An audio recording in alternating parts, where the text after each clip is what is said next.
Tomorrow marks the 40th anniversary of Scotland's extraordinary 3-2 victory over Holland in Mendoza, a game which delivered a rousingly bittersweet finale to a World Cup campaign like no other. Last week, BBC TV marked that legacy with a documentary entitled Argentina 78, A Love Story. It was well made, particularly insightful on the cultural and social aspects of the story, and succeeded in transporting this viewer back in time. The program, in essence, was a love letter to the Scotland of 40 years ago. As for the footballing side of the story, I'd have suggested drama, comedy, farce, tragedy, even musical, if you count that brace of top 10 singles, Rod Stewart's "Oh Lola" and Andy Cameron's "Ali's Tartan Army," as the theatrical tropes which combined to produce the pantomime of Scotland's sojourn in South America. The program brilliantly captured a Kodachrome summer in a monochrome world.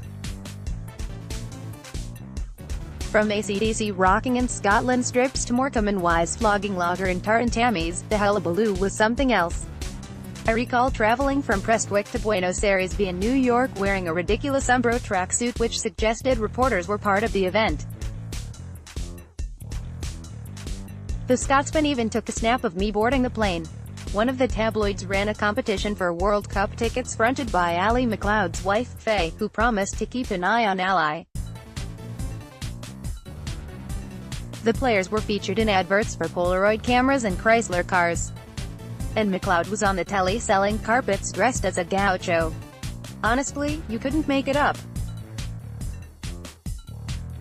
Although it was popular in the aftermath of that World Cup to view the Scottish press as supporters with typewriters, acting as cheerleaders when the county might have been better served by the scepticism of Woodward and Bernstein, this perspective overlooked how impressive Scotland were during the build-up to Argentina in 1976 and 1977. Had the World Cup been staged in odd years rather than even, Ali's outlandish prediction that Scotland would win a medal in Argentina might even have come true. Although calamity on an unprecedented scale beckoned in 1978, the previous year was about as good as it ever got to follow Scotland.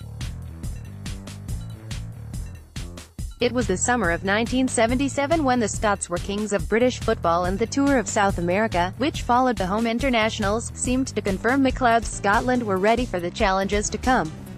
When Scotland defeated European champions Czechoslovakia at Hampden and Wales at Anfield to book a place in the World Cup finals, the triumphant flowering of the national psyche was complete. A year later, however, injuries to Gordon McQueen and Danny McGrain, the significant diminishment of both Bruce Rioch and Don Masson in the wave of expectation unleashed by MacLeod, took its toll on Scottish aspirations. Well, alarm bells should have rung when Scotland played poorly during the home internationals prior to the World Cup. Draws with Northern Ireland and Wales preceded defeat by England. These setbacks didn't deter 30,000 Scots from attending an excruciating evening of hubris at Hampden to wish their heroes bon voyage. Scotland were priced 9-1 with the bookies to win the World Cup, and some actually thought they were worth a flutter. Perhaps they might have been if a manager of, say, Jock Stein's experience had been in charge. Stein knew, for example, Rioch and Masson needed replacing by Graham Souness and Archie Gemmill, and would, of course, have made the trip to watch Peru before the finals. Had MacLeod spent a little more time on the detail of the day job, then he might have come up with a plan to contain Teófilo Cubillas. Instead, Ally lamented after the 3-1 defeat that Scotland's fault lay in not marking Cubillas, an admission which my esteemed colleague David Lacey likened to a man falling from an aircraft and deciding, on second thoughts, he really should have worn a parachute. After defeat by Peru, Scotland fell further and faster than even Ellis down the rabbit hole.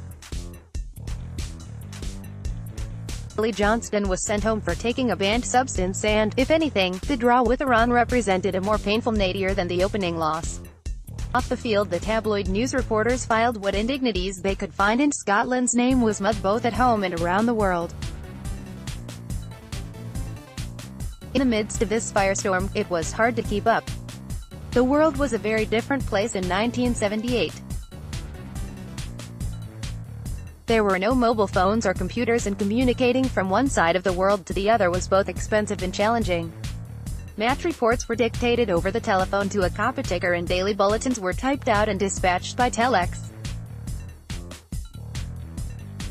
One of my pieces inadvertently went missing and ended up at the Scottish Gas Board, who kindly sent it on to the Scotsman by taxi.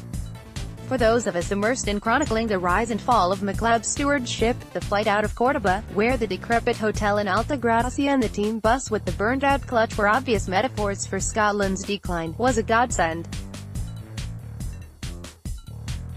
In Mendoza, the Holland of Ruud Krol, Johnny Rep and Johan Neeskens awaited. Here, in a delightful wine-making town, lay not only a welcome change of scene, but also a bewitching shot at redemption. Finally, Ally more or less picked the right team, with a four-man midfield of Gemel, Souness, Rioch and Asa Hartford prompting Kenny Dalglish and Joe Jordan. It only took Souness 5 minutes to show why he should have been an ever-present, setting up a chance which hit the bar.